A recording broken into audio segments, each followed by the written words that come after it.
ሰላም ጤና ይስጥልኝ ክቡራን ተመልካቾቻችን የአፍሪካ ሬኔሳንስ ቴሌቪዥን ዜናዎች ከዚህ በማስከተል ይቀርባሉ። በቅድሚያም አርዕስተ ዜናዎቹን ነው።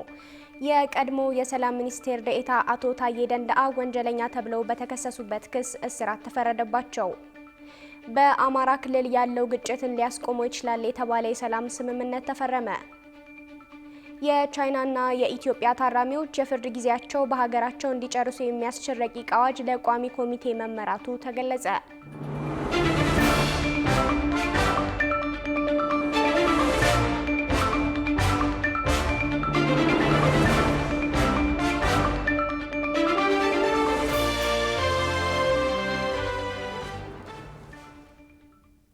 ተመልካቾቻችን በያላችሁበት የዓለም ጥግ ሰላምታችን ይድረስ። ይህ የአፍሪካ ሬኔሳንስ ቴሌቪዥን የዜና ሰዓት ነው። የተመራረጡ ዜናዎቻችንን ወደ እናንተ እናደርሳለን። አብራችሁ እንድትሆኑ የምጋብዛችሁ ጽዮን ላይኩ ነኝ።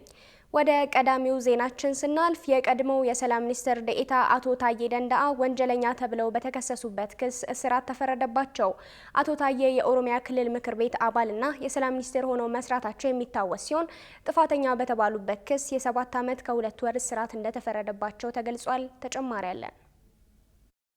የቀድሞ የሰላም ሚኒስቴር ዴኤታ አቶ ታዬ ደንደአ ወንጀለኛ ተብለው በተከሰሱበት ክስ እስራት እንደተፈረደባቸው ተገለጸ። አቶ ታዬ ደንደአ የኦሮሚያ ክልል ምክር ቤት አባልና የሰላም ሚኒስቴር ሆነው መስራታቸው የሚታወስ ሲሆን ጥፋተኛ በተባሉበት ክስ የ7 ዓመት ከ2 ወር እስራት እንደተፈረደባቸው ተገልጿል። የቀድሞ ሰላም ሚኒስቴር ህዳር 26 2018 ዓ.ም የቅጣት ውሳኔ የተላለፈባቸው በፌዴራል ከፍተኛ ፍርድ ቤት ልደታ ምድብ ሲሆን አንደኛ የህገ መንግስትና በህገ መንግስት ላይ የሚፈጸሙ ወንጀለኞች ችሎት ጥፋተኛ በተባሉበት ህገወጥ የጦር መሳሪያ ይዞ በመገኘት መሆኑ ተናግሯል። የመንግስት ከፍተኛ ባለስልጣንና የክልል ምክር ቤት አባል የነበሩት አቶ ታዬ ደንደአ ህገወጥ የጦር መሳሪያ ይዞ በመገኘት እንዲሁም ፍቃድ ሳይኖራቸው በቤታቸው ውስጥ አንድ ታጣፊ ክላሽንኮቭ ጠመንጃ ከ60 ጥይቶች ጋር ተገኝቷል በሚል ክስ ቀርቦባቸው እንደነበር ይታወሳል። በሌላ በኩል ከፍርዱ በኋላ የአቶ ታዬ ጠበቃ መሰማት የነበረባቸው 3 የመከላከያ ምስክሮች ነበሩ። እነሱ ሳይሰሙ ቀርተዋል። የፍርድ ቤቱን ውሳኔ እናከብራለን፣ ነገር ግን ቅሬታዎች አሉን ሲሉ ቅሬታ ማቅረባቸውን ቢቢሲ አፋን ኦሮምኛ ገልጿል። አቃቤ ህግና ተከሳሹ አቶ ታዬ ደንደአ ከቤታቸው በተገኘ ህገወጥ የጦር መሳሪያ ክስ ላይ ሲከራከሩ የቆዩ ሲሆን በክርክሩ ወቅት አቃቤ ህግ 2 ምስክሮችን አቅርቦ አስመስክሯል። አቶ ታዬ ፌዴራል ፖሊስ ምክትል ኮሚሽነር መላኩ ፈንታ ጠባቂዎቻቸው መልቀቃቸውን በመጥቀስ የደህንነት ስጋቶች ስላሉባቸው መሳሪያ እንዲሰጣቸው መጠየቃቸውን ለፍርድ ቤቱ ገልጸው ኮሚሽነሩ መሳሪያ ይሰጠኝ የሚለውን ለጠቅላይ ሚኒስቴር ጽህፈት ቤት ደብዳቤ እንዲጽፉ እንደነገሯቸው ገልጸዋል። ከዚያም በወቅቱ የሰላም ሚኒስቴር የነበሩትና አሁን በአሜሪካ የኢትዮጵያ አምባሳደር የሆኑት አቶ ብናልፍ አንዱዓለም ደብዳቤ እንዲጽፉላቸው መጠየቃቸውን ለችሎቱ ያስረዱ ሲሆን በወቅቱ ሚኒስትሩ ደብዳቤ ከመጻፍ ይልቅ በቃል ይሻላል ብለው የሚፈልጉትን ጦር መሳሪያ እንዲታጠቁ ከስምምነት ላይ መድረሳቸውን ለፍርድ ቤቱ አስረድተዋል። ፍርድ ቤቱ የጉዳዩን ግራቀኝ ሲከታተል ቆይቶ ዛሬ በልደታ ምድብ በዋለ ችሎት የቀድሞ ሰላም ሚኒስቴሩ ጥፋተኛ በተባሉበት ክስ የ7 ዓመት ከ2 ወር እስራት እንደተፈረደባቸው ተገልጿል። በአማራ ክልል ያለውን ግጭት ሊያስቆመው ይችላል የተባለ የሰላም ስምምነት ተፈረመ። ስምምነቱን የተፈራረሙት የክልሉ ርዕሰ መስተዳድር አቶ አረጋ ከበደና በአማራ ክልል ከሚንቀሳቀሱ ታጣቂ የፋኖ ቡድኖች አንዱ ከሆነው የአማራ ፋኖ ህዝባዊ ድርጅት በኩል ካፕቴን ማስረሻ ሰጤ መሆናቸው ተነግሯል። ዮናስ ግርማ ዝርዝሩን ይዞታል። በአማራ ክልል ከሚንቀሳቀሱ ታጣቂ የፋኖ ቡድኖች አንዱ የሆነው የአማራ ህዝባዊ ፋኖ ድርጅት ከክልሉ መንግስት ጋር የዘላቂ ሰላም ስምምነት መፈራረሙን ተገልጿል። የስምምነት ሰነዱን ከአማራ ብሔራዊ ክልላዊ መንግስት በኩል ርዕሰ መስተዳድር አረጋ ከበደና የአማራ ፋኖ ህዝባዊ ድርጅት ተወካይ ካፒቴን ማስረሻ ሰጤ ተፈራርመዋል። የሰላም ስምምነቱን የአፍሪካ ህብረትና ኢጋድ ያደራደሩት ሲሆን የሰላም ስምምነቱ በሁለቱም ወገን ሰላም ፈላጊነት የተገኘ መሆኑ ተገልጿል። ስምምነቱን የተፈራረሙት የአማራ ክልል ርዕሰ መስተዳድር አቶ አረጋ ከበደ በስምምነቱ ወቅት ዕለቱን ለክልላችን ህዝብ የመጀመሪያው ትልቅ የሰላም ኩነት የተካሄደበት ቀን ነው በማለት የገለጹት ሲሆን ካፒቴን ማስረሻ ሰጤ በበኩላቸው ደግሞ ማንኛውም ግጭት መጨረሻው ውይይትና ድርድር ነው፣ ህዝባችንም ከዚህ በላይ ውጊያው ቢቀጥል መሸከም አይችልም፣ ስለዚህ ጥያቄያችንን በሰላማዊ መንገድ ለማቅረብ መስማማታችን ሽንፈት አይደለም በማለት ተናግረዋል።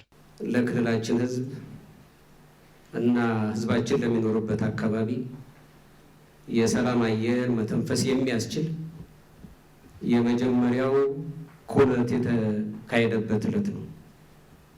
እንደሚታወቀው ክልላችን ባለፉት 2 ዓመታት ተኩል በግጭት ምክንያት ሰብአዊ ጉዳት የደረሰበት፣ መፈናቀል የደረሰበት፣ በድህነትና ቀደም ሲል ወንድሜ ካፕቴን ማስረሻ ሰጤ እንደገለጸው በተደጋጋሚ በግጭት አዙሪትና በድህነት ሲዳሽቅ የኖረ ክልል እና ከዚህ ለመውጣት የሚያደርገው እንቅስቃሴ በጎ ፍሬ መጀመር የነበረበት ቢሆን የቀጠለበት ጊዜ ቢኖርም ይህንን አንጡራ ሀብት ያወደመ ግጭት፣ ማህበራዊ ምስቅልቅል የፈጠረ ግጭት ለማስቆም ሁነኛ መንገድ የተለምንበት የጀመርንበት ነው። ውጊያው ቢቀጥል ከዚህ በላይ ህዝባችን መሸከም አይችልም። በሁለተኛ መንገድ ለኢትዮጵያ ህዝብም ለአፍሪካ ህዝብም አጠቃላይ ለዓለምም በንግግር ነገሮችን ለመፍታት ችግሮችን ለመፍታት አስተማሪ ሆኖ መገኘት ብልጠት የፖለቲካ ዊዝደም እንጂ ሽንፈት እንዳልሆነ በውይይታችን አይተናል። እንዲሁም ከአሸማጋዮቹ አንዱ የሆነው የአፍሪካ ህብረት ኮሚሽን ምክትል ሊቀመንበር አምባሳደር ሰልማ ማሊካ አዳዲ ስምምነቱ የሀገሪቱን ቀጣይ መዳረሻ የሚያቃና ነው በማለት የሰላም ስምምነቱን አስፈላጊነት አጽንኦት ሰጥተዋል። ከዚህ በፊት የአማራ ፋኖ ህዝባዊ ድርጅት መሪ እንደሆኑ የሚነገርላቸው አቶ እስክንድር ነጋ ከአፍሪካ ህብረት፣ ኢጋድ፣ ከአውሮፓ ህብረት እንዲሁም በኢትዮጵያ ከአሜሪካ ኤምባሲ ተወካዮች ጋር ስፍራው ባልተገለጸ የክልሉ አካባቢ ተገናኝተው መወያየታቸውን የሚያመለክቱ መረጃዎች ወጥተው እንደነበረ የሚታወስ ሲሆን በወቅቱ አቶ እስክንድር ነጋ ከፌዴራል መንግስት ጋር መደራደር የሚለው ጉዳይ በውይይቱ ወቅት እንዳልተነሳ ገልጸውም ነበር። አሁን ድርጅቱን ወክለው ከክልሉ መንግስት ጋር ስምምነቱን የተፈራረሙት ካፒቴን ማስረሻ ሰጤ ሲሆኑ በዚህ ስምምነት ውስጥ አቶ እስክንድር የነበራቸው ሚና ምን እንደነበረ አልተገለጸም። በመድረኩ ላይም ስምምነቱ የክልሉ መንግስት ለሰላም የሰጠው አማራጭ አካል እንደሆነና ለቀጣይ የህዝብ ሰላማዊ እፎይታ መሰረት የሚጥል ነው ተብሏል። አሁን ከክልሉ መንግስት ጋር የተፈራረሙት የሰላም ስምምነት መንግስት በክልሉ ታጥቀው ለሚንቀሳቀሱ ኃይሎች በተደጋጋሚ መሳሪያቸውን አስቀምጠው ወደ ሰላማዊ የፖለቲካ ትግል እንዲገቡ ለሚያቀርበው ጥሪ እንደ ከፍተኛ ድል ሊቆጥረው ይችላል ተብሏል። መንግስት በአገሪቱ የሚገኙ ታጣቂዎችን በትኖ በፌዴራል መንግስቱ ኃይል ስር ለማካተትና ወደ ማህበረሰቡ ተመልሰው እንዲቀላቀሉ ለማድረግ መወሰኑን ተከትሎ በፋኖ ታጣቂዎችና በፌዴራል መንግስት ኃይሎች መካከል በሚያዝያ 2015 ግጭት ተቀስቅሶ እንደነበር የሚታወስ ነው። በዚያው ዓመት ነሐሴ ወር ላይ መንግስት በአማራ ክልል አስቸኳይ ጊዜ አዋጅ ማወጁ የሚታወስ ሲሆን ከዚያም ጊዜ ጀምሮ በክልሉ የተለያዩ አካባቢዎች በሚደረጉ ውጊያዎች በርካቶች ቤት ንብረታቸውን እንዲሁም ህይወታቸውን ማጣታቸውን ሲገለጽ ቆይተዋል። አሁን ግን በአማራ ክልል ውስጥ ከሚንቀሳቀሱ የፋኖ ታጣቂዎች መካከል አንደኛው የአማራ ህዝባዊ ድርጅት ከክልሉ መንግስት ጋር መስማማቱ በስፋት እየተዘገበ ይገኛል። በስምምነት ስነ ስርዓቱ ላይ ከጦርነት ያተረፈም ሆነ በጦርነት የተጠናቀቀ ግጭት ባለመኖሩ ይህ ድርድር ለክልሉ ህዝብ ሰላም መነሻና ለሰላም የተሰጠ ተግባር ነው ተብሏል። በስምምነቱ ዙሪያ በማህበራዊ ትስስር ገጻቸው ሀሳባቸውን የሰጡት ምክትል ጠቅላይ ሚኒስትር ተመስገን ጥሩነህ ባስተላለፉት መልእክት ለዓመታት በክልሉ የነበረውን የግጭት አዙሪት በማስታወስ ለሰላም መቼም ረፍዶ አያውቅም በማለት የተደረገው ስምምነት ለክልሉ ህዝብ የሰላም ጥያቄ ምላሽ የሰጠና አዲስ ምዕራፍ የከፈተ መሆኑን ገልጸዋል። ምክትል ጠቅላይ ሚኒስትሩ አክለውም የሰላም ስምምነቱ ዜጎቹን ከሞት አደጋ ወደ ህይወት የሚመልስና አዳጊዎችን ወደ ትምህርት ቤት እንዲሄዱና ተስፋቸው እንዲለመልም የሚያደርግ ነው በማለት ይህ ስምምነት ኢትዮጵያውያን በመነጋገር ችግሮቻቸውን መፍታት እንደሚችሉ በድጋሚ አሳይቷል በማለት የተደረገውን ስምምነት አድንቀዋል። የቻይናና የኢትዮጵያ ታራሚዎች የፍርድ ጊዜያቸውን በሀገራቸው እንዲጨርሱ የሚያስችል ረቂቅ አዋጅ ለቋሚ ኮሚቴ መመራቱ ተገለጸ። ረቂቁ ከኢትዮጵያ ወደ ቻይና እንዲሁም ከቻይና ወደ ኢትዮጵያ ሸሽተው ለሚመጡ ከባድ ወንጀለኞች የሚረዳ ስምምነት እንዳይሆን ጥያቄ ተነስቶበታል። ብዙነህ እንዳለ ዝርዝሩን ይዞታል። በቻይና በእስር ላይ የሚገኙ ኢትዮጵያውያን ወደ ሀገራቸው ተመልሰው የፍርድ ጊዜያቸውን እንዲጨርሱ የሚያስችል ረቂቅ አዋጅ ለሕግና ፍትህ ጉዳዮች ቋሚ ኮሚቴ መመራቱ ተገልጿል። በኢትዮጵያ መንግስትና በቻይና መንግስት መካከል የተደረገውን የወንጀል ጉዳዮች የጋራ የሕግ ትብብር ስምምነት የቀረበለትን ረቂቅ አዋጅም ለዝርዝር እይታ ለሕግና ፍትህ ጉዳይ ቋሚ ኮሚቴ መርቷል። በሁለቱ መንግስታት መካከል በቤጂንግ የተፈረመውን ስምምነት በዋናነት በወንጀል መካከል ላይ በጋራ ለመስራት በማሰብ መሆኑን የመንግስት ተጠሪ ዶክተር ተስፋዬ በልጅጌ ለምክር ቤቱ አስረድተዋል። አስረድተዋል። በዚህም ማስረጃዎችን፣ መረጃዎችንና የወንጀል ፍሬ የሆኑ ግብዓቶችን የመያዝ የመውረስና የማገድ ግዴታን የሚጥል ስምምነት መሆኑን ተናግረዋል። የመንግስት ተጠሪው ያቀረቡት አጠር ያለ ማብራሪያም ላይ የምክር ቤት አባላት አስተያየትና ጥያቄ አንስተዋል። የምክር ቤት አባሉም ወንጀል ፈጻሚዎች ከኢትዮጵያ ወደ ቻይና እንዲሁም ከቻይና ወደ ኢትዮጵያ ሸሽተው ለሚመጡ ከባድ ወንጀለኞች የሚረዳ ስምምነት መሆኑን አንስተዋል። በተመሳሳይ ምክር ቤቱ በኢትዮጵያ መንግስትና በቻይና መንግስት መካከል የተደረገውን የፍርደኞችን ማስተላለፍ ስምምነት ረቂቅ አዋጅን ለህግና ፍትህ ጉዳዮች ቋሚ ኮሚቴ መርቷል። በህዝብ ተወካዮች ምክር ቤት የመንግስት ተጠሪ ሚኒስትር ዶክተር ተስፋዬ በልጅጌ ረቂቅ አዋጁ የሁለቱን ሀገራት ፍርደኞች በየሀገራቸው ተዘዋውረው የፍርድ ጊዜያቸውን እንዲጨርሱና ወደ ማህበረሰባቸው ተቀላቅለው አምራች ዜጋ እንዲሆኑ የሚያግዝ ነው ብለዋል። ይህ ስምምነት በቻይና ውስጥ በእስር ላይ የሚገኙትን የኢትዮጵያውያንን እንዲሁም በኢትዮጵያ ውስጥ የሚገኙ ቻይናውያንን ወደ ሀገራቸው ተዘዋውረው የማረሚያ ጊዜያቸውን እንዲጨርሱ የሚረዳ መሆኑም ተገልጿል። የህግና ፍትህ ጉዳዮች ቋሚ ኮሚቴ ሰብሳቢ ወይዘሮ ጸገነት መንግስቱ ወደ ኮሚቴያቸው የተመሩ ረቂቅ አዋጆች ላይ ሀሳባቸውን ሰጥተዋል። በተለይም ከቻይና ጋር የተደረጉ እንዲሁም ከደቡብ አፍሪካና ብራዚል ሀገራት ጋር ወንጀልን በጋራ ለመከላከል የተደረጉ ስምምነቶችን በበጎ የሚታይ ነው ብለዋል። ኢትዮጵያ መተላለፊያ ሀገር እንደመሆኗ ዓለም አቀፍ ወንጀሎችን ፈጽመው የሚያልፉ አካላት የሚያዙበት በመሆኑ ይህ አይነቱ ስምምነት ከሌሎቹ ሀገራት ጋርም ሊፈጸም ይገባል ብለዋል። የፕሬዝዳንት ዶናልድ ትራምፕ አስተዳደር በአሜሪካ ስር የሚመጡ ማንኛውም አይነት የጥገኝነት ጥያቄዎችን እንዳገደ ተገለጸ። በዚህ ምክንያት ኢትዮጵያውያን ስደተኞች ከፍተኛ ጥንቃቄ ማድረግ እንዳለባቸውም ተነግሯል። ቃል ኪዳን ኤርሚያስ ዝርዝሩን አዘጋጅተዋለች።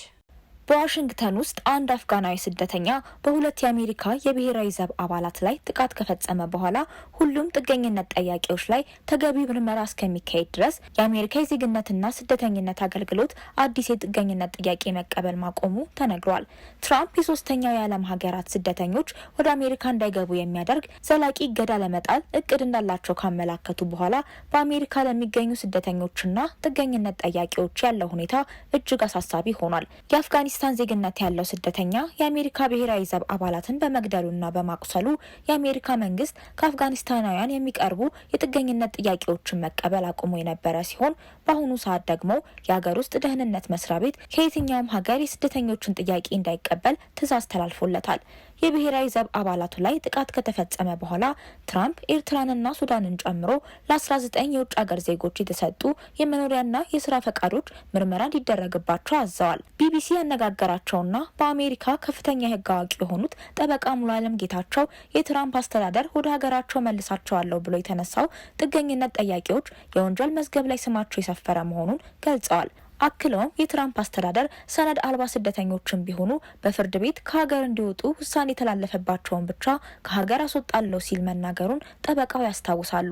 ጠበቃው ማንኛውም ጥገኝነት ጠያቂ ፍርድ ቤት ቀርቦ ጥፋተኛ ነው ተብሎ እስካልተፈረደበት ድረስ ነጻ እንደሆነ የሚቆጠር ቢሆንም አሁን ታስረው የሚገኙት አብዛኞቹ ስደተኞች ግን ምንም ወንጀል የሌለባቸው በመሆናቸው አስተዳደሩ መጀመሪያ ላይ ቃል ከገባው ወሰኑን አልፎ ሰነድ አልባ ስደተኞችን እያሰረ መሆኑን ያሳያል ብለዋል። ከዚሁ ጋር ተያይዞ በአሜሪካ የሚገኙ ኢትዮጵያውያን ስደተኞችና የጥገኝነት ጠያቂዎች በዚህ ሂደት መካከል ችግር ውስጥ እንዳይገቡ የተለያዩ ህጎችን ማክበር እንዳለባቸውና በጭራሽ ህግ መጣስ እንደማይገባቸው በሀገሪቷ ያሉ ኢትዮጵያውያን ጠበቆች ተናግረዋል። በዚህም እያንዳንዱ የጥገኝነት ጠያቂ መኪና በሚያሽከረክርበት ወቅት ጥንቃቄ ማድረግ እንደሚገባውና ጠጥቶ ማሽከርከር እንደሌለበት፣ ከተገቢው ፍጥነት በላይ አለመንዳት፣ በማንኛውም ቦታ በሚንቀሳቀስበት ወቅትም ተገቢውን ሰነድ ይዞ መንቀሳቀስ፣ ከጸጥታ አካላት ጋር ጭቅጭቅና ሁከትም አለመፍጠር፣ የህግ ወይም የጸጥታ አካላት ሲያስቆሟቸውም እንዲሁ ለማምለጥ አለመሞከር ማድረግ ከሚገባቸው ጥንቃቄዎች መካከል ዋነኞቹ መሆናቸውን የህግ ባለሙያዎቹ ዘርዝረዋል። ከዚህም ባለፈ የጥገኝነት ጥያቄያቸው እየታየ ያሉ ስደተኞች የስራ ፈቃዳቸውን ወይንም ደረሰኛቸውን ለጸጥታ አካላት አስፈላጊ በሆነበት ጊዜ ሁሉ ማሳየት፣ በቪዛ ያሉ ከሆኑም ደግሞ ቪዛቸውን ማሳየት እንደሚጠበቅባቸው መክረዋል። በተለያዩ ምክንያቶች በድንገት ከተያዙ ግን ወዲያውኑ ወደ ኢሚግሬሽን ጠበቃ መደወል እንደሚኖርባቸው፣ ሁሌም የጠበቃ ስልክ ይዘው መንቀሳቀስ እንዳለባቸውና በቁጥጥር ስር ከዋሉም ደግሞ ለጠበቃቸው ወዲያውኑ ማሳወቅ እንዳለባቸው ምክራቸውን ለግሰዋል። በትራምፕ አስተዳደርም ህገወጥ የሚባሉት ግለሰቦች በስደተኞች ችሎት ከአሜሪካ እንዲወጡ የተወሰነባቸው ስደተኞች ሆነው በተጨማሪም በወንጀል ወይንም በሌላ ጉዳይ የሚፈለጉ ግለሰቦች መሆናቸውንም የህግ ባለሙያዎቹ አስታውሰዋል። አዲስ አበባ ከተማ ከተሽከርካሪዎች የሚወጣውን በካይ ጋዝ ልቀት መጠንን ለመቆጣጠር የሚያስችል የክትትል ተግባር መጀመሩን የትራፊክ ማኔጅመንት ባለስልጣን አስታውቋል። ሚኒስቴር መስሪያ ቤቱ ተሽከርካሪዎች የበካይ ጋዝ ልቀታቸውን እንዲቀንሱ ቴክኖሎጂ መጠቀም እንዳለባቸው ገልጿል። ሶስና አለሙ ዝርዝሩን ትነግራቸዋለች። ኢትዮጵያ የፈረመችበት የፓሪሱ የአየር ንብረት ለውጥ ስምምነት የዓለም የሙቀት መጠን እንደ አጠቃላይ ከ1.5 ዲግሪ ሴንቲግሬድ እንዳይበልጥ ጥረቶችን ማድረግ ሲሆን ከዚህም የትራንስፖርት ዘርፉ ትልቁን ድርሻ ይዛል። የአየር ንብረት ለውጥን ለመከላከል ታልሞ የተዘጋጀው መመሪያ ከመስከረም ወር 2018 ዓ.ም ጀምሮ በመላ ሀገሪቱ በሚገኙ ተሽከርካሪዎች ላይ ተግባራዊ መደረግ መጀመሩ ይታወሳል። የበካይ ጋዝ ልቀት መመሪያ ተግባራዊ ሲሆን የአየር ብክለትን ከመቀነስና የነዳጅ አጠቃቀምን ከማሻሻል ባሻገር በተሽከርካሪዎች የቴክኒክ ጉድለት ሰበብ የሚደርሰውን የትራፊክ አደጋ ለመቀነስ የሚያግዝ እንደሆነም ተገልጿል። መመሪያው ከተሽከርካሪዎች የሚወጣ የበካይ ጋዝ ልቀት በጤና ላይ የሚያስከትለውን አሉታዊ ተጽዕኖ እንዲሁም ወደ ከባቢ አየር የሚለቀቀውን የሙቀት አማቂና በካይ ጋዝ ልቀት መጠን ለመቀነስ የሚያስችል መሆኑን የትራፊክ ማኔጅመንት ባለስልጣን አስታውቋል። ባለስልጣን መስሪያ ቤቱ እንደገለጸው ተሽከርካሪዎች በካይ ጋዝ ልቀት ልኬት ተደርጎላቸው ደረጃውን ካላሟሉ በቀጣይ አስተካክለው እንዲመጡ የሚደረግ ሲሆን ደረጃውን ካለፉ ደግሞ የማረጋገጫ ምስክር ወረቀት ከአዲስ አበባ ትራንስፖርት ቢሮ ማግኘት እንደሚችሉ ገልጸዋል። ከቀናት በፊት በዚሁ የበካይ ጋዝ ልቀት ቁጥጥር ጉዳይ መግለጫ ሰጥተው የነበሩት የትራንስፖርትና ሎጂስቲክ ሚኒስትሩ ዶክተር አለሙ ስሜ ተሽከርካሪዎች የሚለቁት የጋዝ መጠን ገደብ መቀመጡን አንስተዋል። በተለይ ያረጁ ተሽከርካሪዎች የበካይ ጋዝ ልቀታቸውን እንዲቀንሱ ጭሱን እንዲቀንስ የሚያደርግ ቴክኖሎጂ መጠቀም እንዳለባቸው፣ ይህን የማያደርጉ ከሆነ ከማሽከርከር እንዲታገዱ ተናግረዋል። በተለይም ለረጅም ጊዜ ያገለገሉና ሞተራቸው ያረጀ ተሽከርካሪዎች የሚለቁት በካይ ጋዝ ከፍተኛ በመሆኑ ካላስተካከሉ ሕጋዊ እርምጃ እንደሚወሰድባቸው አክለው ተናግረዋል። በመሆኑም የሚለቁት የበካይ ጋዝ መጠን ከተቀመጠው ስታንዳርድ በልጦ ክልከላ እንዳይጣልባቸው ቴክኖሎጂውን መጠቀም አሊያም ወደ ታዳሽ ኃይል መቀየር እንዳለባቸው አሳስበዋል። ከዚህ ባለፈ በአመታዊ የቴክኒክ ምርመራ ወቅት በኢትዮጵያ የበካይ ጋዝ ልቀት ደረጃ መሰረት ደረጃውን ማሟላቱን የሚያረጋግጥ የምስክር ወረቀት የመያዝ ግዴታ መሆኑን ተገልጿል። የበካይ ጋዝ ልቀት መጠንን ለመቆጣጠር የተዘጋጀው ስታንዳርድ ያዘጋጀው ኢትዮጵያ ደረጃዎች ኢንስቲትዩት ሲሆን በመመሪያው መሰረት በመላው ሀገሪቱ በሚገኙ ተሽከርካሪዎች፣ ገጣጣሚዎች፣ አምራቾችና አስመጪዎች እንዲሁም በተሽከርካሪ ባለንብረቶች ላይ ማሟላት ያለባቸው መስፈርቶችና ግዴታዎች መካተቱንም አስታውቋል። ክቡራትና ክቡራን ተመልካቾቻችን አሁንም የአፍሪካ ራይኔሰንስ ቴሌቪዥን ዜናዎች እንደቀጠሉ ናቸው። ወደ ቀጣዮቹ ጉዳዮቻችን ከመሻገራችን በፊት ይፋዊ የማህበራዊ ገጾቻችንን ልናስታውሳችሁ ወደድን። በቴሌቪዥን ስርጭት ያለፏችሁን ፕሮግራሞቻችንን ከ1.8 ሚሊዮን በላይ ሰብስክራይበሮች ባሉት አርትስ ቲቪ ወርልድ ዩቲዩብ ገጻችን በኩል ልትከታተሉ ትችላላችሁ። በተጨማሪም በርካታ ተከታዮችን ባፈራንባቸው በፌስቡክ፣ በቀድሞ ትዊተርና በአሁኑ ኤክስ እንዲሁም በቲክቶክና ኢንስታግራም ገጾቻችን በኩል ቤተሰብ መሆን ትችላላችሁ። ከአፍታ ቆይታ በኋላ በአርትስ ስፔሻል የመረጃ ሰዓታችን ልዩ የመዝናኛ የኪነ ጥበብና የሁነት መረጃዎችን ወደ እናንተ እናደርሳለን። ይጠብቁን። ማስተር ካርድ ፋውንዴሽን ከ5 ሚሊዮን በላይ ለሆኑ ወጣቶች የስራ ዕድል መፍጠሩ ተገለጸ። ፋውንዴሽኑ ባካሄደው ዓመታዊ ኮንፈረንስ ላይ በአሁኑ ወቅት ለበርካታ ወጣቶች የስራ ዕድል እየፈጠረ እንደሚገኝና ይህም አዳዲስ የስራ ዘርፎችን መፍጠር ብቻ ሳይሆን በፊት ይሰሩ የነበሩ ስራዎች ላይ ማሻሻያ ማድረግና ማስቀጠልን እንደሚጨምር ገልጿል። በኮንፈረንሱ ማስተር ካርድ ፋውንዴሽን ከአጋር ድርጅቶችና ከተሳታፊ ወጣቶች ጋር በአመቱ የሄደበትን ሂደት፣ የደረሰበትን ውጤት እንዲሁም ያገኛቸውን ተሞክሮች በማንሳት ውይይት ያደረገ ሲሆን ለወደፊት የታሰቡ ፕሮጀክቶችም ላይ መክሯል። በኢትዮጵያ የትምህርት የፋይናንስ አገልግሎትና የክህሎት ስልጠና ተደራሽ ለማድረግ እንዲሁም በርካቶች ከህልማቸው ጋር እንዲገናኙ ፋውንዴሽኑ እያደረገ ያለውን እገዛ በማንሳት ተሳታፊ ወጣቶች ምስጋና አቅርበዋል። ማስተር ካርድ ፋውንዴሽን በካናዳ የተመዘገበ የበጎ አድራጎት ድርጅት ሲሆን በዓለም ትልልቅ ከሚባሉ ፋውንዴሽኖች ውስጥ አንዱ ነው። የፋውንዴሽኑ ያንግ አፍሪካን ወርከርስ ስትራቴጂ ተግባራዊ መደረግ የጀመረው እንደ አውሮፓውያኑ አቆጣጠር በ2018 ሲሆን ዓላማውን በአፍሪካ 30 ሚሊዮን ወጣቶችን ከዚህም ውስጥ 21 ሚሊዮን ወጣት ሴቶችን እስከ 2030 ባለው ጊዜ ውስጥ ክብር ያለውና አርኪ ስራ እንዲያገኙ ማስቻል ነው ተብሏል። ስትራቴጂው ትኩረት ከሚያደርግባቸው ዘርፎች ውስጥ የግብርና ቢዝነስ፣ የግብርና ምርት ማቀነባበር ወይንም ማኑፋክቸሪንግና ዲጂታል ኢኮኖሚ ይገኙበታል። ሰክሰስ ፕላስ 50 ዊልቸሮችን ለአካል ጉዳተኞች በአዳማ ከተማ አበረከተ። ሰክሰስ ፕላስ ከከተማ አስተዳደሩ ሰራተኛና ማህበራዊ ጉዳይ ጽህፈት ቤት ጋር በመተባበር በከተማዋ ለሚገኙ የአካል ጉዳተኞች የዊልቸር ድጋፍ አድርጓል። ድጋፉ በዓለም ለ34ኛ በኢትዮጵያ ደግሞ ለ33ኛ ጊዜ የሚከበረውን የአካል ጉዳተኞች ቀንን ምክንያት በማድረግ እንደሆነም ተገልጿል። በድጋፍ ስነ ስርዓቱ ላይ ከፍተኛ የመንግስት ባለስልጣናትና የድርጅቱ አመራሮች ተገኝተዋል። የሰክሰስ ፕላስ ድጋፍ አካል ጉዳተኞች ጉዳተኞች በማህበራዊ ህይወታቸው በንቃት እንዲሳተፉ የሚያግዝ መሆኑን የኦሮሚያ ክልል የሰራተኛና ማህበራዊ ጉዳይ ቢሮ ኃላፊ አቶ አራርሶ ቢቂላ ገልጸዋል። የሰክሰስ ፕላስ በጎ አድራጎት ድርጅት መስራችና ዋና ስራ አስፈጻሚ አቶ ፍሬው መንገሻ በበኩላቸው ይህ የዊልቸር ድጋፍ በሌሎች የሀገሪቱ ክፍሎችም በየ3 ወሩ ተጠናክሮ የሚቀጥል መርሃ ግብር አካል እንደሆነ ተናግረዋል። ከዚህ ቀደም ድርጅቱ በአዲስ አበባና በትግራይ ክልል ውስጥ ለሚገኙ አካል ጉዳተኞች ተመሳሳይ ድጋፍ ማድረጉም ይታወሳል። ሰክሰስ ፕላስ የበጎ አድራጎት ድርጅት አካል ጉዳተኞች በተሟላ ሁኔታ በህብረተሰቡ ውስጥ እንዲሳተፉ ለማድረግ እያደረገ ያለውን ተከታታይ የበጎ አድራጎት ተግባር አበረታች መሆኑ ተገልጿል። ክቡራን ተመልካቾቻችን አሁን በታዳጊዎች የሴካፋ ውድድር ኮከብ ግብ አስቆጣሪ የነበረው ዳዊት ካሳውን ጨምሮ 4 የቀይ ቀበሮቹ ኮከቦች ለፕሪሚየር ሊግ ቡድን ለመፈረም መስማማታቸውን ጨምሮ ስፖርታዊ መረጃዎችን ወደ እናንተ የምናደርስበት ሰዓት ላይ ደርሰናል። ስፖርታዊ መረጃዎቹ በባልደረባችን ጌታውን አበበ ወደ እናንተ ይደርሳሉ። ከመረጃዎቹ ጋር መልካም ቆይታ። ከአፍሪካ ሬኔሳንስ ቴሌቪዥን የሰዓቱን ስፖርታዊ መረጃዎች ይዘን መጥተናል። መረጃዎቻችንን ከሀገር ውስጥ እንጀምራለን። በታዳጊዎች የሴካፋ ውድድር ኮከብ ግብ አስቆጣሪ የነበረው ዳዊት ካሳውን ጨምሮ 4 የቀይ ቀበሮቹ ኮከቦች ለፕሪሚየር ሊጉ ቡድን ለመፈረም መስማማታቸው ተገልጿል። በኢትዮጵያ አስተናጋጅነት ሲካሄድ በቆየው የሴካፋ ከ17 ዓመት በታች የአፍሪካ ዋንጫ ማጣሪያ ውድድር ላይ ኢትዮጵያ 3ኛ ደረጃ ይዛ በማጠናቀቅ በሞሮኮ በህዳር ወር በሚዘጋጀው የአፍሪካ ከ17 ዓመት በታች ሻምፒዮና ላይ ተሳታፊ መሆኗን ማረጋገጧ ይታወሳል።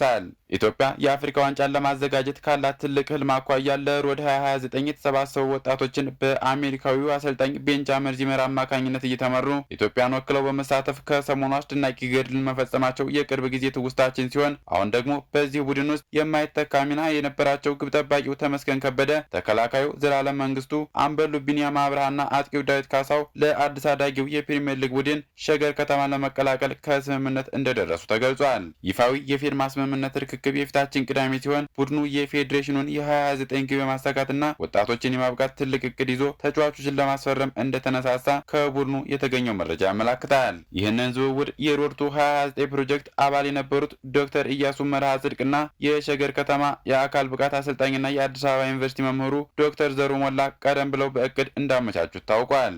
በተጨማሪም ተጫዋቾቹ የውጭ ዕድል የሚያገኙ ከሆነ ቡድኑ ተጫዋቾችን ለመልቀቅ ቅድመ ስምምነት ማድረጉም ተገልጿል። 5 የአፍሪካ ሀገራት ከሞሮኮ አፍሪካ ዋንጫ ውድድር አስቀድሞ አሰልጣኞቻቸውን ማሰናበታቸው እያነጋገረ ይገኛል። የአህጉሪቱ ትልቁ ውድድር የአፍሪካ ዋንጫ በሞሮኮ አዘጋጅነት ሊጀመር 16 ቀናት ብቻ የቀሩ ሲሆን ውድድሩ ከታህሳስ 12 እስከ ጥር 9 በሞሮኮ እንደሚደረግ ይታወቃል። ከውድድሩ አስቀድሞ ግን 5 ሀገራት አሰልጣኞቻቸውን ማሰናበታቸው ብዙሃንን እያስገረመ ይገኛል። አሰልጣኟን ያባረረች የመጀመሪያዋ ሀገር አንጎላ ስትሆን ሀገሪቱ ፖርቱጋላዊውን አሰልጣኝ ፔድሮ ጎንካሌስን በመስከረም ወር ላይ ባስመዘገቡት ደካማ ውጤትና በቻን 2024 ውጤት አልባ ጉዞ ካደረጉ በኋላ ማሰናበታቸው ተገልጿል። ሌላኛዋ አሰልጣኟን ያሰናበተች ሀገር ዚምባብዌ ስትሆን ዚምባብዌ ከጀርመናዊ ታክቲሽያን ማይክል ኔስ ጋር ስትለያይ ምክንያቷ ደግሞ በዓለም ዋንጫ ማጣሪያ ካደረጉት ደካማ ጉዞ በኋላ በጥቅምት ወር መጨረሻ ከኃላፊነታቸው እንዲሰናበቱ ሆኗል። ሶስተኛዋ አሰልጣኟን ያሰናበተች ሀገር ደግሞ ታንዛኒያ ስትሆን አሰልጣኝ ሄሜድ ሱሌማንን የአፍሪካ ዋንጫ ሊጀመር ከወር ያነሰ ጊዜ ሲቀረው ማሰናበቷ አስደንጋጭ እንደነበር ይታወሳል። ታንዛኒያ በአፍሪካ ዋንጫ በምድብ 3 ከዩጋንዳ፣ ናይጄሪያ እንዲሁም ከቱኒዚያ ጋር ተመድባለች። ሌላኛዋ ከአሰልጣኟ ጋር የተለያየች ሀገር ዛምቢያ ስትሆን የዛምቢያ አሰልጣኝ አብርሃም ግራንት በጥቅምት ወር ላይ የተሰናበቱ ሲሆን ለስንብታቸው መንስኤ ደግሞ በቻን ዋንጫ ባስመዘገቡት ደካማ ውጤትና ለ2026 የዓለም ዋንጫ ማጣሪያ በምድቧ 3ኛ ሆና በመጨረሷ እንደሆነም ተገልጿል። የመጨረሻው አሰልጣኝ አሰናባች ሀገር በሳሙኤል ኢቶ ፕሬዝዳንትነት የምትመራው ካሜሮን ስትሆን የማይበገሩት አንበሶቹ ቤልጂየማዊ አሰልጣኝ ማርክ ብሪስ ካሜሮንን ለዓለም ዋንጫ ባለማሰለፋቸው መሰናበታቸው ተገልጿል። ካሜሮን በአፍሪካ ዋንጫ በምድብ 6 ከጋቦን፣ አይቮሪ ኮስትና ሞዛምቢክ ጋር መመደቧ ይታወቃል። ኢትዮጵያ በማጣሪያው በመውደቋ ምክንያት የማትሳተፍበት የ2025 የአፍሪካ ዋንጫ በሰሜን አፍሪካዊቷ ሀገር ሞሮኮ አስተናጋጅነት ከ16 ቀናት በኋላ ታህሳስ 12 ቀን 2018 ዓ.ም ይጀመራል። በ14ኛ ሳምንት የእንግሊዝ ፕሪሚየር ሊግ ማንቸስተር ዩናይትድ ከዌስትሃም ዩናይትድ የተገናኙበት ጨዋታ አንድ አቻ በሆነ ውጤት ተጠናቋል። በሩበን አሞሪም የሚመሩት ቀያይ ሰይጣናቱ በምሽቱ መርሃ ግብር ዌስትሃም ዩናይትድን በማሸነፍ ደረጃቸውን ያሻሽላሉ ተብሎ ቢጠበቅም ነገር ግን በመጨረሻ ደቂቃ በተቆጠረባቸው ግብ ነጥብ ለመጣል ተገደዋል። በኦልትራፎርድ ስታዲየም በተደረገው ጨዋታ ዲያጎ ዳሎት ዩናይትድን ቀዳሚ ያደረገች ግብ ያስቆጠረም፣ ሳንጋቶ ማጋስ የዌስትሃም ዩናይትድን የአቻነት ግብ ከመረብ አሳርፈዋል። አሰልጣኝ ሩበን አሞሪም ማንቸስተር ዩናይትድን እየመሩ ካደረጓቸው 49 የሊግ ጨዋታዎች መሰብሰብ የቻሉት 41 ነጥብ ብቻ ሲሆን በውድድር ዓመቱ ለአራተኛ ጊዜ ነጥብ የተጋራው ማንቸስተር ዩናይትድ በ22 ነጥብ 8ኛ ደረጃ ላይ ሲቀመጥ በኑኖ ኤስፒሪቶ ሳንቶ የሚመራው ዌስትሃም ዩናይትድ በበኩሉ በ12 ነጥብ 18ኛ ደረጃ ላይ ይገኛል። የ15ኛ ሳምንት የእንግሊዝ ፕሪሚየር ሊግ ጨዋታዎች በሳምንቱ መጨረሻ ቀናት መካሄድ ሲጀምሩ አስቶን ቪላ ከአርሰናል እንዲሁም ማንቸስተር ሲቲ ከሰንደርላንድ የሚያደርጉት ጨዋታ ይጠበቃል። በ15ኛ ሳምንት የእንግሊዝ ፕሪሚየር ሊግ ነገ ከቀኑ 9 ሰዓት ከ30 ላይ የሊጉ መሪ አርሰናል ከሜዳው ውጭ በማቅናት ከኡናይ ኤምሪው አስቶን ቪላ የሚጫወት ይሆናል። በቪላ ፓርክ በሚደረገው ጨዋታ የሰሜን ለንደኑ ክለብ አርሰናል በዘንድሮው የውድድር ዓመት አስደናቂ ብቃት በማሳየት 3ኛ ደረጃ ላይ ከሚገኘው አስቶን ቪላ ከባድ ፈተና ይጠብቀዋል። አስቶን ቪላ በአሰልጣኝ ኡናይ ኤምሪ እየተመራ በሊጉ 27 ነጥብ በመያዝ 3ኛ ደረጃ ላይ መቀመጥ ሲችል የነገውን ጨዋታ ማሸነፍ የሚችል ከሆነ 2ኛ ደረጃ ላይ የሚቀመጥ ይሆናል። በሌላ ተጠባቂ ጨዋታ ማንቸስተር ሲቲ ከሊጉ መሪ አርሰናል ያለውን የነጥብ ልዩነት ለማጥበብ በሜዳው አዲስ አዳጊውን ሰንደርላንድን የሚያስተናግድ ይሆናል። ማንቸስተር ሲቲ በሳምንቱ አጋማሽ አዝናኝ በነበረው ጨዋታ ፍልሃምን ገጥሞ ተቸግሮን ቢሆን 5-4 በሆነ ውጤት አሸንፎ የመጣ ሲሆን በአንጻሩ በዘንድሮው የውድድር ዓመት የሊጉ ክስተት ክለብ የሆነው ሰንደርላንድ በበኩሉ ከሊቨርፑል ጋር አቻ መለያየቱ ይታወሳል። የሁለቱ ክለቦች ጨዋታ ነገ አመሻሽ 12 ሰዓት ላይ በኢታድ ስታዲየም ይደረጋል። በተመሳሳይ ሰዓት በሊድስ ዩናይትድ ሽንፈት አስተናግዶ የመጣው የኢንዞ ማሬስካው ቼልሲ ከሜዳው ውጭ በማቅናት ከበርንማውዝ የሚጫወት ይሆናል። በሌሎች ጨዋታዎች ቶትንሃም ሆትስፐርስ ከብሬንትፎርድ፣ ኤቨርተን ከኖቲንግሃም ፎረስት እንዲሁም ኒውካስትል ዩናይትድ ከበርንሊ በተመሳሳይ 12 ሰዓት ጨዋታቸውን ሲያደርጉ ምሽት 2 ሰዓት ከ30 ላይ በውጤት ቀውስ ውስጥ የሚገኘው ሊቨርፑል ከሜዳው ውጭ በማቅናት ከሊድስ ዩናይትድ የሚገናኝ ይሆናል። ክቡራን ተመልካቾች አሁን ሰዓቱ በየሳምንቱ ወደ እናንተ የሚደርሰው አርትስ ስፔሻል ልዩ የመዝናኛ የኪነ ጥበብና የሁነት መረጃዎች ነው። ልዩ መረጃዎቹ በባልደረባችን ናቲማና ወደ እናንተ ይደርሳሉ። ከመረጃዎቹ ጋር መልካም ቆይታ።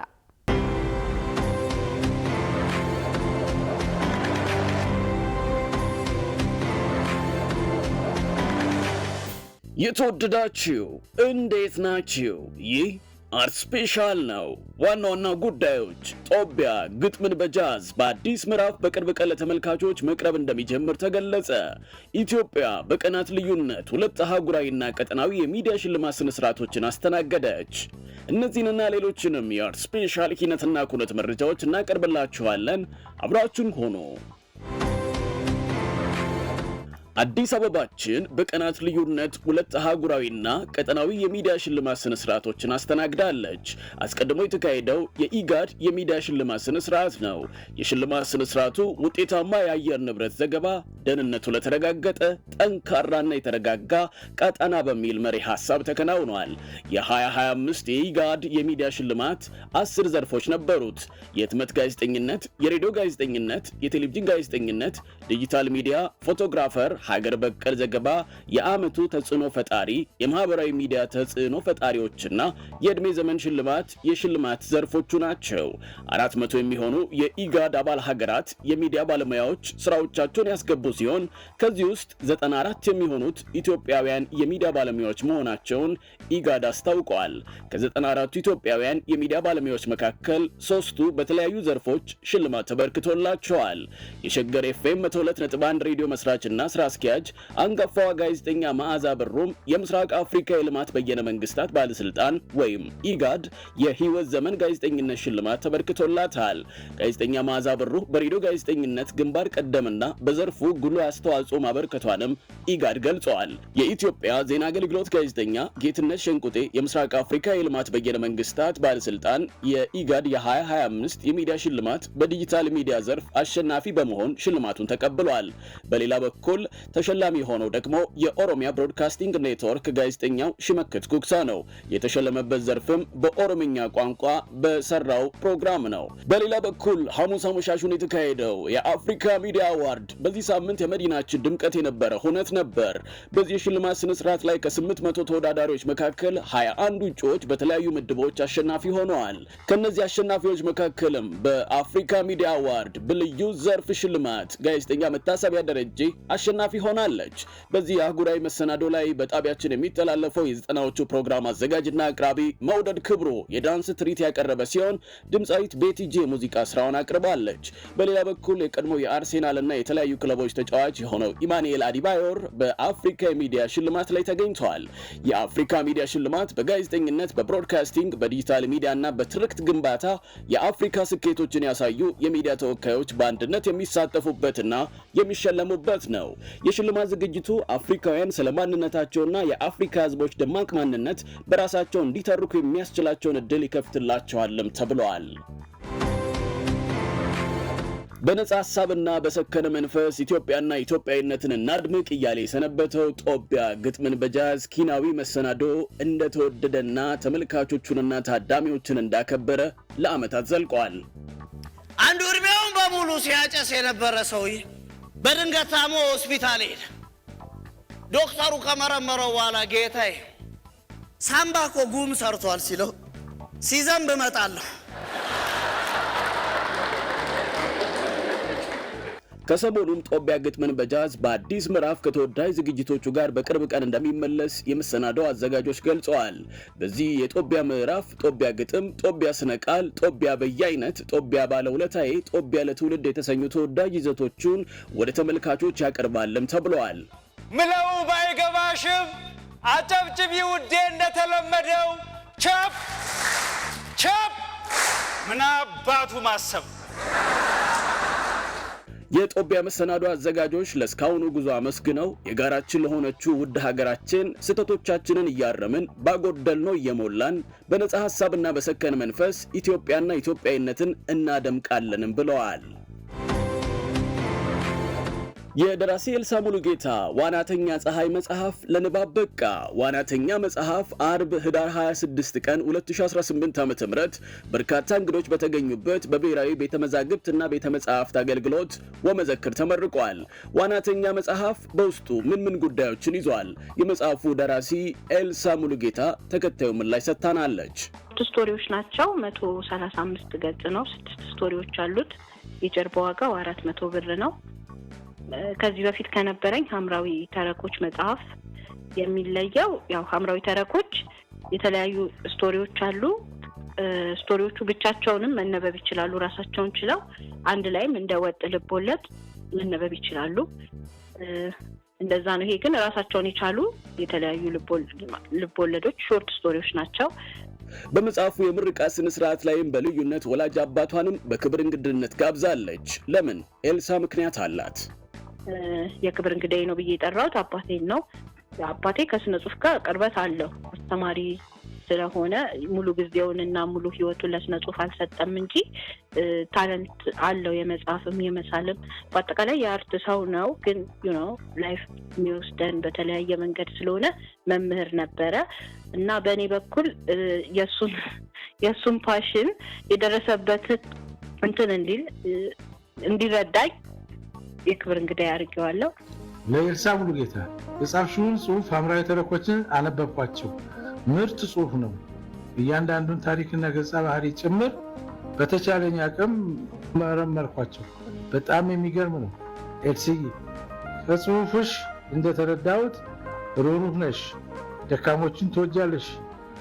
ብዙ በእውኑ ዓለም ያሉ ሰዎችን በመጽሐፍሽ ውስጥ ጨምረሽ ነፍስ ዘርተሽባቸዋል። ደራሲ ኤልሳ ሙሉጌታ ከዚህ ቀደም ሐምራዊ ተረኮች የተሰኘ መጽሐፍ ለአንባቢያን ማቅረቧ ይታወሳል። የራት ግብዣው ተውኔት ለመድረክ በቃ። ድርሰቱ የዣን ፒየር ማርቲኔዝ የሆነውና በቢኒያም ከተማ ተተርጉሞ በሳሙኤል ተስፋ የተዘጋጀው የራት ግብዣው ተውኔት ሐሙስ ህዳር 25 ቀን 2018 ዓ.ም በዓለም ሲኒማ ለመድረክ በቅቷል። በተውኔቱ ላይ ህሊና ሲሳይ፣ ተስፎ ብርሃኔ፣ ታፈራው መብራቱ፣ አንዱ ዓለም ካሳሁን ይተውኑበታል። የራት ግብዣው ተውኔት በቋሚነት ዘውትር ሐሙስ በ11 ሰዓት በዓለም ሲኒማ እንደሚቀርብም አዘጋጆቹ አስታውቀዋል። በኢትዮጵያ ቤተ መዛግብትና ቤተ መጻሕፍት አገልግሎት ቅዳሜ ህዳር 27 2018 ዓ.ም ረፋዱ ላይና ከሰዓት ላይ 2 ኪናዊ መሰናዶዎች ይካሄዳሉ። ረፋድ ላይ በወራዊ መጽሐፍ ዳሰሳ በህዳር ወር የመጨረሻ ሳምንት ቀይ ባህር ሲቀላ በሚል ርዕስ የተዘጋጀው መጽሐፍ በመምህር መሰረት አበጀ ይዳሰሳል። መርሃ ግብሩ ከጠዋቱ 4 ሰዓት ጀምሮ በብላቴንጌታ ህሩይ ወልደ ስላሴ አዳራሽ ይካሄዳል። ከሰዓት ላይ ወደ ውሃ ፍሰት የተለወጠው የስነ ህንፃ ጥበብ ወይም ሊኩዊድ አርኪቴክቸር በሚል ርዕስ አርኪቴክትና ሙዚቀኛ ምህረቱ ዮሴፍ ስነ ጥበባዊ ወጉን በ11ኛው የወሮንበር መርሃ ግብር ላይ ያቀርባል። ስነ ጥበባዊ ወጉ በኢትዮጵያ ቤተ መዛግብትና ቤተ መጻሕፍት አገልግሎት በብላታ መርሴ ሀዘን አዳራሽ ከቀኑ 10 ሰዓት ጀምሮ እንደሚካሄድ ተገልጿል። በዋሊያ የሐሳብና መጽሐፍ መድረክ ማክሮ ኢኮኖሚና የዕለት ህይወታችን የተሰኘ ውይይት ቅዳሜ ህዳር 27 ቀን 2018 ዓ.ም ከቀኑ 8 ሰዓት ጀምሮ 4 ኪሎ ኢክላስ ህንፃ ላይ በሚገኘው ዋሊያ መጽሐፍት አዳራሽ ውስጥ ይካሄዳል። በኢኮኖሚ ጉዳዮች ላይ በተዘጋጀው በዚህ ውይይት ላይ የዘርፉ ባለሙያዎች የተጋበዙ ሲሆን የባንክ ባለሙያው አቶ ሙሼ ሰሙ፣ በአዲስ አበባ ዩኒቨርሲቲ አካውንቲንግና ፋይናንስ መምህር የሆኑት አቶ አየለ ከበደና የኢኮኖሚ ባለሙያና የቢዝነስ ዴቨሎፕመንት ማናጀር የሆኑት አቶ ሁሴን አሊ በመድረኩ ላይ ሐሳባቸውን ያጋራሉ ተብሏል። የመርሃ ግብሩ አወያይ ይትባረኩ አለልኝ ነው።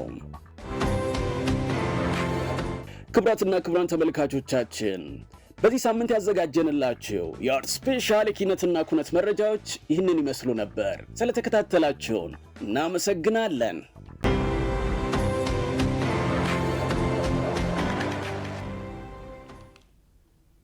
ወደ ተመልካቾቻችን የአፍሪካ ሬኔሳንስ ቴሌቪዥን የሰዓቱ ዜናዎች የተከታተላችሁትን ይመስሉ ነበር። ስለሰጣችሁን ጊዜ ከልብ ያመሰገንን። ከዜናዎቹ ጋር ጽዮን ላይ ቆይታ አድርጌያለሁ። ከቀሪ ጣቢያችን ዝግጅቶች ጋር መልካም ጊዜን ተመኘው።